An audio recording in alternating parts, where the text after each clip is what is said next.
अगर एक रात आपकी जिंदगी बदल सकती हो, अगर एक प्रार्थना आपके भाग्य की दिशा मोड़ सकती हो, तो क्या आप उस रात जागेंगे? आज की कहानी महाशिवरात्रि की उसी चमत्कारी रात की है, जो विश्वास, कर्म और सच्ची भक्ति की ताकत दिखाती है।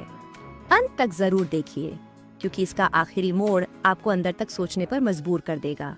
नहीं, ये सच नहीं हो सकता। आरव की आंखें रिपोर्ट पर जमी थीं और हाथ कांप रहे थे। डॉक्टर की आवाज उसके कानों में गूंज रही थी। तुम्हारी माँ का ऑपरेशन तुरंत करना होगा, नहीं तो देर हो जाएगी। आरव एक साधारण लड़का था, एक छोटी सी नौकरी, किराए का घर और उसकी दुनिया बस उसकी माँ तक सीमित थी। पिता बचपन में ही चले गए थे और माँ ने मजदूरी करके उसे पढ़ाया था। आज जब माँ को उसकी सबसे ज्यादा जरूरत थी, उसी दिन उसकी जेब खाली थी। उस रात वो अस्पताल के बाहर बेंच पर बैठा था।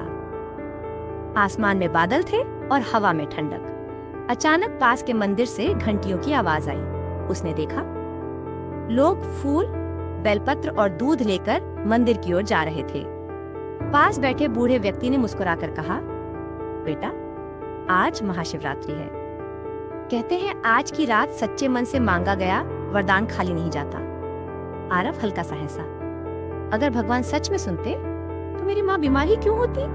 बूढ़े ने शांत स्वर में कहा, भगवान मुसीबत नहीं हटाते बेटा, वो ताकत देते हैं उससे लड़ने की। ये शब्द उसके दिल में कहीं गहरे उतर गए। आरव मंदिर के अंदर गया। भीड़ थी, पर अजीब सी शांति भी। शिवलिंग पर जल चढ़ता देख उसे लगा जैसे हर बूंद किसी की उम्मीद लेकर गिर रही हो। उसने आंखें बंद की। भगवान, मुझे चमत्कार नहीं चाहिए, बस इतना कर दो कि मैं माँ को बचा सकूं। आंखें खोली तो सामने एक छोटा बच्चा खड़ा था। उसने आरव को बेलपत्र दिया और बोला, मम्मी कहती है इसे सच्चे दिल से चढ़ाओ तो भोलेनाथ सुनते हैं। आरव ने बेलपत्र लिया, शिवलिंग पर चढ़ाया और पहली बार उसके दिल में डर की जगह विश्वास आया। रात गहराती गई। मंदिर में भजन शुरू हो गए। छो नमः शिवाय, छो नमः शिवाय। आरव भी वहीं बैठ गया। हर मंत्र के साथ उसका मन हल्का होता गया। अचानक उसे अपने फोन पर कॉल आया। वो चौंक गया। हेलो, क्या आप आरव बोल रहे हैं? हम सहायता ट्रस्ट से बोल रहे हैं। आपने कुछ महीने पहले ब्लड डोनेट किया था ना? जी, हमारे पास आपके लिए एक सूचना है। आपके नाम से एक हेल्थ इमरजेंसी फंड अप्रूव हुआ है। आप तुरंत अस्पताल जाकर प्रक्रिया शुरू करें। आरव स्तब्ध रह गया। लेकिन मैंने तो आवेदन भी नहीं किया। उधर से जवाब आया, कभी कभी अच्छे कर्म अपने आप रास्ता बना लेते हैं। फोन कट गया। उसकी आंखों में आंसू आ गए। वो भागता हुआ अस्पताल पहुंचा। सारे कागज तैयार थे, फीस जमा हो चुकी थी और डॉक्टर ऑपरेशन की तैयारी कर रहे थे। ऑपरेशन थिएटर के बाहर खड़े होकर उसने हाथ जोड़ लिए। धन्यवाद। सुबह सूरज की पहली किरण खिड़की से अंदर आई, तभी डॉक्टर बाहर आए और मुस्कुराए। ऑपरेशन सफल रहा।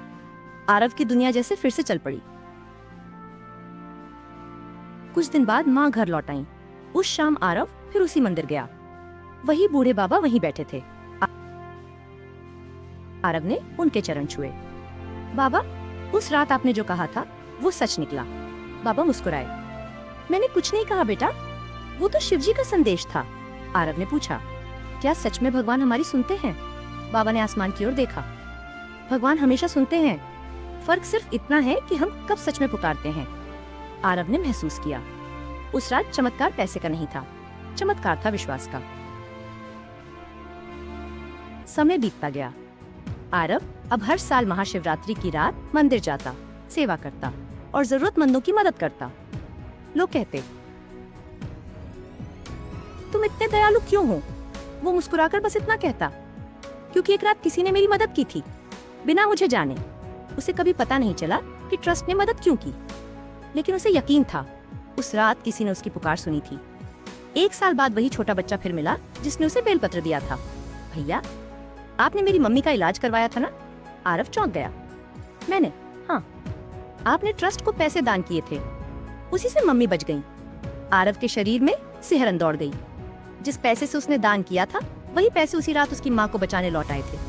उसकी आंखों से आंसू बह निकले।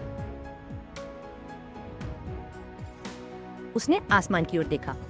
भोलेनाथ, आप सच में अद्भुत हो। मंदिर की घंटियां फिर बजने लगी और उसे लगा जैसे हर ध्वनि कह रही हो, सच्ची श्रद्धा कभी खाली नहीं जाती। जीवन में मुश्किलें आना तय हैं, लेकिन कभी कभी चमत्कार आसमान से नहीं उतरते, वो हमारे ही कर्मों के रूप में लौटते हैं। अगर इस कहानी ने आपके दिल को छुआ तो वीडियो को लाइक जरूर करें और परिवार के साथ शेयर करें, और ऐसे ही दिल छू लेने वाली कहानियों के लिए चैनल को सब्सक्राइब करना न भूलें।